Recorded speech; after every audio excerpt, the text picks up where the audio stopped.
नमस्कार दोस्तों, ocean network में आपका स्वागत है। बृहस्पतिवार को सुबह देवेंद्र फडणवीस ने ये रहस्योद्घाटन किया था, ये एक बयान देकर के चौंकाया था लोगों को कि 2019 में 23 नवंबर की सुबह जब उन्होंने मुख्यमंत्री पद की शपथ ली थी और अजित पवार ने उप मुख्यमंत्री पद की शपथ ग्रहण की थी, तो वो कोई अजित पवार की अपने चाचा शरद पवार से बगावत नहीं थी, बल्कि शरद पवार की ही सहमति से वो उप मुख्यमंत्री बने थे और वो सरकार गठित हो रही थी। लेकिन शरद पवार डबल गेम खेल रहे थे। वो राष्ट्रपति शासन समाप्त कराने के लिए ये ड्रामा कर रहे थे कि एनसीपी महाराष्ट्र में भारतीय जनता पार्टी के साथ मिलकर के एक अस्थाई सरकार गठित करने के लिए तैयार है। लेकिन दूसरी तरफ वो एमवीए की सरकार की भी तैयारी कर रहे थे, यानी उद्धव ठाकरे के नेतृत्व में कांग्रेस, एनसीपी और शिवसेना की सरकार की भी तैयारियां कर रहे थे। देवेंद्र फडणवीस ने और बहुत सारी बातों का खुलासा निकट भविष्य में करने का ऐलान किया। पहले जब इस तरह के दावे देवेंद्र फडणवीस ने किए थे, तो आपको याद होगा शरद पवार ने कहा था कि इतने सीनियर मोस्ट लीडर को इस तरह के झूठे दावे नहीं करने चाहिए। लेकिन दोपहर में देवेंद्र फडणवीस ने ये खुलासे किए एक इंटरव्यू में, एक चैनल के साथ, और दोपहर बाद शाम के समय शरद पवार ने खुद पुणे में एक प्रेस कॉन्फ्रेंस करके ये शेखी बघारते हुए जो कुछ देवेंद्र फडणवीस ने कहा था उसको एक्सेप्ट कर लिया, स्वीकार कर लिया। और उन्होंने साफ तौर पर यह कहा कि अजित पवार ने या एनसीपी के दूसरे विधायकों ने कोई बगावत नहीं की थी, बल्कि जो कुछ शपथ ग्रहण हो रहा था जैसे वो सब उनकी नॉलेज में था, उनकी योजना के अनुसार हो रहा था। उन्होंने पत्रकारों से साफ तौर पर कहा कि देवेंद्र फडणवीस और भारतीय जनता पार्टी का नेतृत्व मेरे द्वारा फैलाए गए जाल में फंस गए थे। अब आप इसकी चाहे जैसे व्याख्या करते रहें। इसका मतलब क्या है? इसका मतलब ये है 1998-99 में शरद पवार कांग्रेस से अलग हुए। सोनिया गांधी का विदेशी मूल का मुद्दा बना करके उन्होंने, पीए संगमा ने, तारिक अनवर और कुछ दूसरे नेताओं ने कांग्रेस छोड़ने का ऐलान किया। 1999 का विधानसभा चुनाव ये लड़े और पता है 1999 में क्या हुआ था? 1999 में कांग्रेस पार्टी ने 75 सीटें जीती थी, 27.20 वोट शेयर लिया था। एनसीपी ने 58 सीटें जीती थी। शरद पवार के नेतृत्व में होने वाला एनसीपी का पहला चुनाव था और उसमें इन्होंने 58 सीटें जीती थी 22.60 के वोट शेयर के साथ। और 1999 में इन्होंने कांग्रेस के साथ ही मिलकर के सरकार बनाई।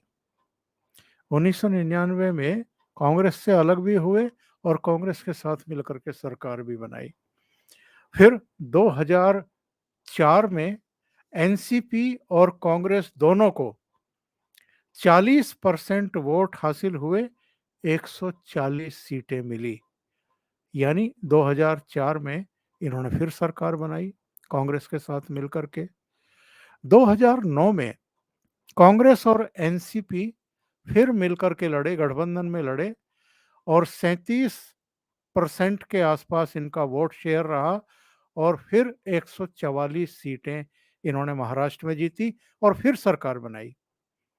यानी 1999 में सरकार बनाई, 2004 में बनाई, 2009 में बनाई। लेकिन 2014 जैसे ही प्रधानमंत्री नरेंद्र मोदी की चुनाव प्रचार में एंट्री हुई, तब तक वो प्रधानमंत्री बन चुके थे जब महाराष्ट्र में विधानसभा का चुनाव हो रहा था सितंबर अक्टूबर में। उस समय हालात एकदम चेंज हो गए। इससे पहले जो शिवसेना भारतीय जनता पार्टी से अधिक सीटें जीतती थी, वो 2014 का लोकसभा चुनाव तो साथ जीती, लड़ी और जीती, लेकिन विधानसभा चुनाव में सीटों को लेकर के झगड़ा हो गया, दोनों अलग अलग लड़े। नतीजा क्या हुआ? जिस भारतीय जनता पार्टी को 2009 के विधानसभा चुनाव में 46 सीटें मिली थी और 14% वोट मिले थे, 2014 के चुनाव में उस भारतीय जनता पार्टी को 27-28% तो वोट मिले, यानी 14% से बढ़कर के सीधे सीधे 28% हो गए, यानी 2 गुना वोट उसको मिले और 122 सीटें उसने जीती। कहाँ 46 सीटें और कहाँ 122 सीटें, यानी 76 सीटें उसने ज्यादा जीती। और शिवसेना वो 63 सीटें जीती और उसका वोट परसेंट पहली बार भारतीय जनता पार्टी से नीचे रहा, 19% के आसपास। और यही वो साल था 2014, जब एनसीपी और कांग्रेस की जो 3 बार की सरकार चली आ रही थी, उसको एक तरीके से बीजेपी ने उखाड़ करके फेंक दिया। जरा याद करिए, 2014 में भी शरद पवार ने भारतीय जनता पार्टी की सरकार को समर्थन दिया था बाहर से। जब शिवसेना अलग लड़ी थी और शिवसेना कोई दिलचस्पी नहीं दिखा रही थी, फैसला नहीं ले पा रही थी, तो भारतीय जनता पार्टी ने देवेंद्र फडणवीस के नेतृत्व में बनने वाली सरकार के लिए एनसीपी से समर्थन ले लिया था।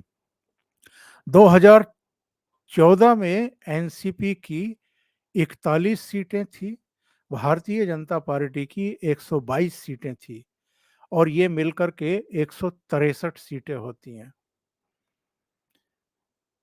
बाद में शिवसेना भी मान गई और एनसीपी अलग हो गई और शिवसेना सरकार में शामिल हो गई। तो ये मिलाकर के बैठी 185 सीटें, यानी शिवसेना और भारतीय जनता पार्टी की। 2019 जब आया तो लोकसभा चुनाव और विधानसभा चुनाव दोनों शिवसेना ने भारतीय जनता पार्टी के साथ मिलकर के लड़े थे। लेकिन नतीजे आने के बाद क्या हुआ? 2019 में जब नतीजे आए तो भारतीय जनता पार्टी की सीटें 122 से घट करके 105 पर आ गई और शिवसेना की 63 से घट करके 56 पर आ गई। लेकिन शिवसेना को लगा कि अगर भारतीय जनता पार्टी इसी तरीके से आगे बढ़ती रही और 2019 में फिर से देवेंद्र फडणवीस ने शपथ ग्रहण कर ली मुख्यमंत्री की, तो उसके बाद शिवसेना का और जो ये दूसरे दल हैं एनसीपी वगैरह, इनका क्या हाल होने वाला है इसकी कल्पना ही की जा सकती है। इसलिए वो अड़ंगेबाजी हुई थी कि उद्धव ठाकरे को मुख्यमंत्री बनाया जाए, यानी किसी शिव सैनिक को मुख्यमंत्री बनाया जाए। और ये झूठ बोला गया कि अमित शाह ने बाला साहब ठाकरे वाले रूम में उद्धव ठाकरे के सामने ये संकल्प लिया था, ये एक तरीके से वचन दिया था कि बहुमत आने पर 2.5 साल दोनों का मुख्यमंत्री बनेगा। अमित शाह ने उसका खंडन भी किया, लेकिन शायद इनके दिमाग में ये बात बैठ गई थी कि 105 सीटों के साथ 288 के सदन में 145 सदस्य जिसके पास होते हैं वही सरकार बनाता है।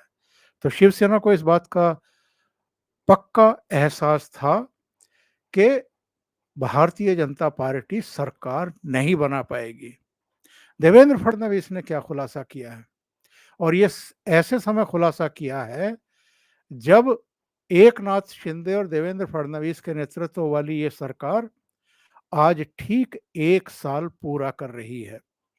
उससे ठीक एक दिन पहले देवेंद्र फडणवीस ने इस बात का खुलासा किया है कि 2014 की तरह शरद पवार ने फिर 2019 में भारतीय जनता पार्टी को समर्थन देकर के उसकी अस्थाई सरकार बनाने का आश्वासन दिया था। यानी शरद पवार डबल गेम खेल रहे थे। याद करिए, 24 अक्टूबर को नतीजे आए थे महाराष्ट्र के, और 12-13 अक्टूबर तक भी जब कोई सरकार नहीं बना पा रहा था तो वहां राष्ट्रपति शासन लागू कर दिया गया था। ये लोग, यानी शरद पवार, उद्धव ठाकरे, कांग्रेस की लीडरशिप लगे हुए थे कि सरकार बन जाए। इनके नीति कार्यक्रम और दूसरी चीजें ही तय नहीं हो पा रही थी। नीति कार्यक्रम तो ये कभी बनाते भी नहीं है, जो दूसरी चीजें होती हैं वो तय नहीं हो पा रही थी। बाद में जब ये सारी चीजें तय हो गई तो शरद पवार को लगा कि अब तो राष्ट्रपति शासन लगा हुआ है, इस राष्ट्रपति शासन को कैसे उठवाया जाए। उसके बाद इन्होंने ये गेम खेला कि अजित पवार को आगे किया। एनसीपी के कुछ और लोग देवेंद्र फडणवीस से मिले, और ये देवेंद्र फडणवीस ने बताया बाकायदा अपने इंटरव्यू में। उनका ये कहना है कि एनसीपी के कुछ लोग मेरे पास आए, उन्होंने कहा कि हम अस्थाई सरकार बनाने के लिए आपको सपोर्ट करने को तैयार हैं। और जब अजित पवार और देवेंद्र फडणवीस ने शपथ ग्रहण कर लिया तो देवेंद्र फडणवीस का कहना है कि शरद पवार पलट गए। यानी ये शरद पवार का एक चाल था, जिसको उन्होंने पुणे के प्रेस कॉन्फ्रेंस में कहा कि मैंने गूगली से बोल्ड किया है देवेंद्र फडणवीस को और भारतीय जनता पार्टी को। देवेंद्र फडणवीस ने चूंकि मुझे अपने विकेट दिखा दिए थे, इसलिए मैंने गूगली से उनको बोल्ड किया। अब आते हैं मूल सवाल पर। यानी शरद पवार ये स्वीकार कर रहे हैं कि छल से, छद्म से और धोखाधड़ी से उन्होंने 2019 की सत्ता भारतीय जनता पार्टी और देवेंद्र फडणवीस से छीन ली। यही कह रहे हैं ना वो। इसके नतीजे क्या हुए बाद में, इस पर भी आएंगे।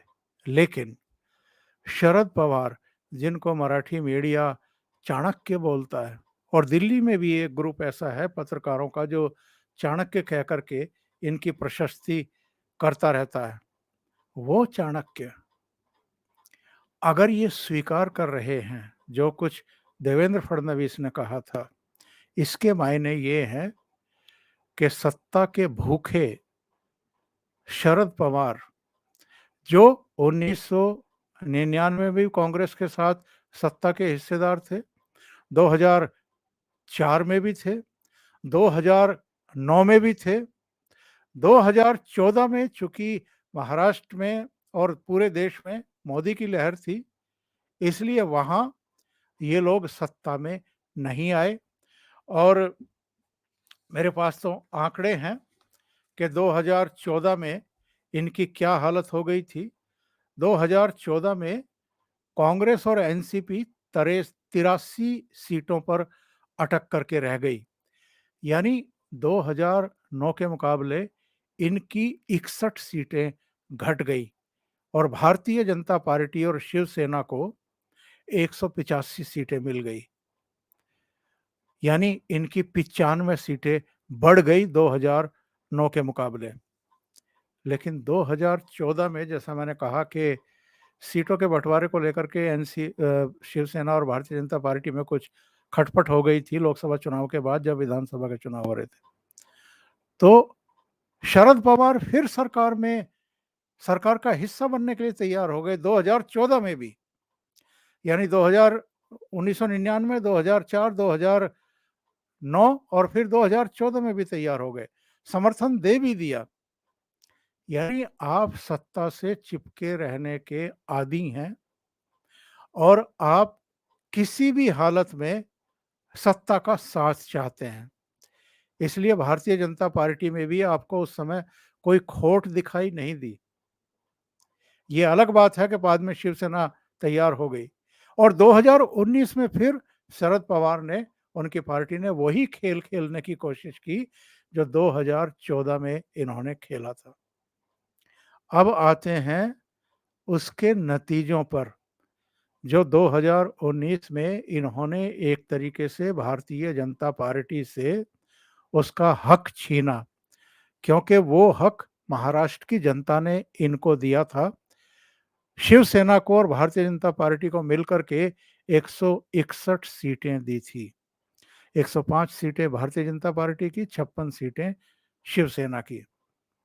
लेकिन शरद पवार ने बहुत चालाकी के साथ भारतीय जनता पार्टी और देवेंद्र फडणवीस की सरकार नहीं बनने दी और इन्होंने छल करके, छद्म करके, एक तरीके से धोखाधड़ी करके तोड़ लिया उद्धव ठाकरे को और उनको मुख्यमंत्री बना करके कांग्रेस का और अपना सपोर्ट उनको दे दिया। उसके नतीजे क्या हुए?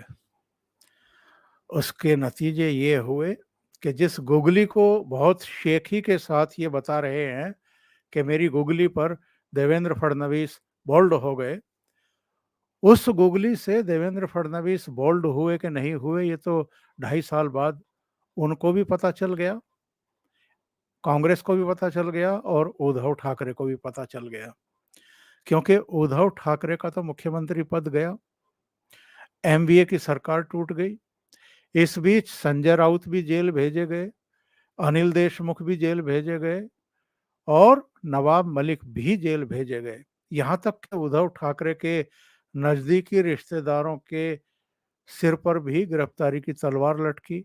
शरद पवार के कई दूसरे नजदीकियों रिश्तेदारों के यहाँ भी लगातार सेंट्रल एजेंसियों ने छापेमारी की, पूछताछ की और केस वो आगे बढ़ रहे हैं।